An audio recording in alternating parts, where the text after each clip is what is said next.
வணக்கம். இன்னைக்கு ராசி பலன் பத்தி நாம பாக்குறதுக்கு முன்னாடி நான் சில விஷயங்களை சொல்லணும். எப்படின்னா, இப்ப பாருங்க, நிறைய பேருக்கு birth time, birth place, birth date சரியா இருக்காது. தப்பா இருக்கும். அந்த டைம்ல நம்ம ப்ரெடிக்ஷன்ஸ் தப்பாயிடலாம். அதுக்காக இந்த கை ரேகையும் ஜாதகம் ரெண்டுமே நாம கம்பைன் பண்ணி பார்க்கணும். ஸோ இது எப்படி பார்க்கறது? ஜாதகம் மாதிரியே நம்ம கையிலே கூட ராசிகள் இருக்கு, கிரகங்கள் இருக்கு, இந்த லைன்ஸ் இருக்கு. இப்போ இந்த கைரேகையை பார்த்து ஜாதகம் எழுதுவாங்க. ஸோ அந்த மாதிரிலாம் இருக்கு. ரெண்டு விஷயம் ரெண்டு இடத்துலயும் கூட ஒரே மாதிரி ப்ரெடிக்ஷன் சொல்லணும். இப்போ திருமணம்னா இங்க ஜாதகத்திலேயே தசா பீரியட்ல நவாம்ச குண்டல இது கன்ஃபார்ம் ஆனதுக்கு அப்புறம் கைரேகையிலும் கூட அந்த சுக்கிர ரேகை, அந்த திருமண சம்பந்தப்பட்ட லைன்ஸ் எல்லாமே கரெக்டா அந்த ஏஜுக்கு டச் ஆகணும். ஃபைனலி நம்ம இந்த பிரச்சனை பார்த்து அது எப்போ இந்த திருமணம் நடக்கும் கிளியரா சொல்லலாம்.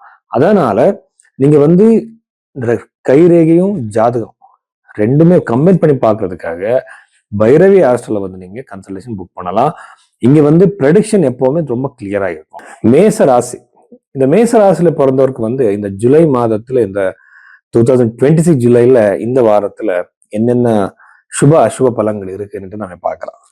ஸோ ஃபர்ஸ்ட் ராசியாதிபதி செவ்வாய் 2வது இடத்துல இருக்கிறது. யூஸ்வலா ஃபைனான்சியல் இம்ப்ரூவ்மெண்ட், சக்சஸ், எங்கேயோ பணம் கொடுத்துருப்பீங்க, திரும்பி வர வாய்ப்பு, பிசினஸ்ல இன்வெஸ்ட்மெண்ட் பண்ணியிருப்பீங்க, அதுல ஒரு ப்ராஃபிட் வர்ற வாய்ப்பு, இந்த மாதிரி நிறைய பாசிபிலிட்டிஸ், பாசிட்டிவ் திங்கிங். அது இல்லாம ஃபைனான்சியலி ஒரு ரொம்ப ஃபைனான்சியல் ஃப்ளோ சொல்லுவாங்க இல்லையா, அது ரொம்ப நல்லா இருக்கும். ஸோ அதனால இந்த மேசராசில பிறந்தவருக்கு இந்த வாரம் ரொம்ப மிகப்பெரிய சக்சஸ்ஃபுல்லான ஒரு வாரமா இருக்கும். இதுக்கு ஃபைனான்சியலா ஒரு இம்ப்ரூவ்மெண்ட் ஆகுறதுக்கு.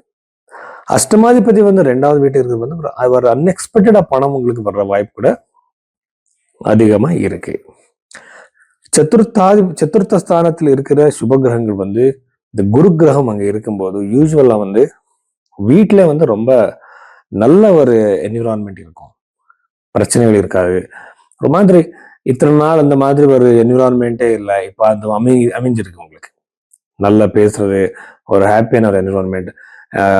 சின்ன சின்ன விஷயங்கள் சண்டை இருக்கும், ஆனா இப்போ அது எல்லாமே காம்ப்ரமைஸ் ஆகிடும். நீங்க ஒரு ஜாயிண்ட் ஃபேமிலியா இருந்திருந்தீங்கன்னா அங்க ஏதாவது பிரச்சனை இருந்தா கண்டிப்பா சால்வ் ஆயிடும். இந்த டைம் பீரியட்ல நிறைய பேருக்கு வீடு வாங்குற யோகம் அதிகமாயிடும், ப்ராப்பர்ட்டி வாங்குற யோகம் அதிகமாயிடும். இப்ப எப்போ நீங்க யோசிச்சுட்டு இருக்கீங்க, இதுக்கு இது வாங்கணுமே, வீடு வாங்கணுமே, ப்ராப்பர்ட்டி வாங்கணுமே, இப்போ அந்த ஒரு ஒரு பாசிபிலிட்டி அது அமையும் உங்களுக்கு. ரொம்ப ஈஸியா நடக்கும் எல்லாமே. இப்ப பாருங்க, இப்போ ப்ராப்பர்ட்டி வாங்கணும்னா டாக்குமெண்டேஷனு, லீகல் ஒப்பீனியன், நிறைய விஷயங்கள் இருக்கு இல்லையா, எல்லாமே ஈஸியா நடக்கும். யாருக்கு? இந்த மேசராசில பிறந்தவருக்கு. அதுக்கப்புறம் பஞ்சமாதிபதி கேது அங்க இருக்கிறதுனால சந்தான யோகம் லேட் ஆயிடும். ஸ்டூடெண்ட்ஸ்க்கு இது அவ்வளவு நல்லது கிடையாது.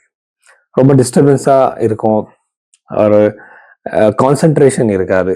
இந்த மாதிரி ஒரு நெகட்டிவான ஒரு டைம் பீரியட்னு சொல்லலாம் ஸ்டூடெண்ட்ஸ்களுக்கு. காதல்ல இருக்கிறவருக்கு, யாரு காதல் பண்றீங்களோ அவருக்கு எல்லாருக்குமே அந்த விஷயத்துல பிரேக்கப் ஆகுற சான்ஸ் அதிகமா இருக்கும். அவ்வளவு பாசிட்டிவா இருக்காது உங்களுக்கு. நிறைய பேருக்கு மென்டல் டிஸ்டர்பன்சஸ், ஒரு மாதிரி லோவா ஃபீல் ஆகுறது, இந்த மாதிரி பிரச்சனைகள் எல்லாம் இருக்கும். மூணாவது, அது இன்னொரு விஷயம் என்னன்னா, நிறைய பேர் எனக்கு இது சாடே சாத்தி எப்படி சார் 7வது சனி நடக்குது, இது பிரச்சனைன்னு கேட்பேன். கண்டிப்பா பிரச்சனைன்னா இது இது இந்த சாடே சாத்தி பாக்குறதுக்கு வேற ஒரு கிரகம் அங்க போனா கஷ்டம் வராது. நிறைய பேரு இந்த சாடே சாத்தி பீரியட்ல தான் இம்ப்ளிமெண்ட் ஆயிருக்காங்க. அது என்கிட்ட இருக்கு இந்த ஜாதகங்கள். சாடசதி பாக்குறதுக்கு அந்த சனியோடு பின்னாஷ்டக வர்க்கம், அஷ்டக வர்க்கம் எப்படி இருக்கு, அது உங்களுக்கு யோகியா அவயோகியா, நிறைய விஷயங்களை நம்ம பார்க்கணும். வெறும் சனி இங்க வந்ததுக்கு அப்புறம் பிரச்சனை வராது. ஆனா அப்படி இருந்தாலும், அப்படி பிரச்சனை இருந்தா நீங்க கண்டிப்பா ஹனுமான் சாலிசை ஒரு நாளுக்கு 3 தடவை நீங்க சொன்னா அதோட நெகட்டிவ் எஃபெக்ட் கம்மியாயிடும். பாருங்க, நம்ம தலையெடுத்து நம்ம மாற்ற முடியாது. பிரச்சனை அது டெல்யூட் பண்ணலாம், அதோட இன்டென்சிட்டியை நாம கம்மி பண்ணலாம். அதுதான் நம்ம கையில இருக்கு. மழை பெய்யும் போது நாம ஒரு அம்ப்ரெல்லா யூஸ் பண்ணலாம், அதை விட்டுட்டு நம்ம மழையை தடுக்க முடியாது. அதுதான் டெஸ்டினி. ஸோ கரியர்ல வந்து நிறைய பாசிபிலிட்டிஸ் இருக்கு, நல்ல சேஞ்சஸ் இருக்கு. ஃபார் எக்ஸாம்பிள் வந்து யார் வெளிநாட்டு ஜாபுக்கு தேடுறீங்களோ, இன்டர்வியூஸ் கொடுத்துட்டு இருக்கீங்களோ, நிறைய நாள்லேருந்து உங்க மனசுல இருக்க அவர் எல்லாருக்குமே வெளிநாட்டுல ஜாப் கிடைக்கிற சான்சஸ் அதிகமா இருக்கு. வெறும் வெளிநாட்டுனா வெறும் வெளிநாடு கிடையாது, வேறு டிஸ்ட்ரிக்ட் வேறு ஸ்டேட்டுக்கு யாரும் ட்ரை பண்றீங்களோ எல்லாருக்குமே நல்ல வாய்ப்பு இருக்கு. ஃபைனான்சியல் சக்சஸ் இருக்கு, கரியர்ல நல்லது இருக்கு.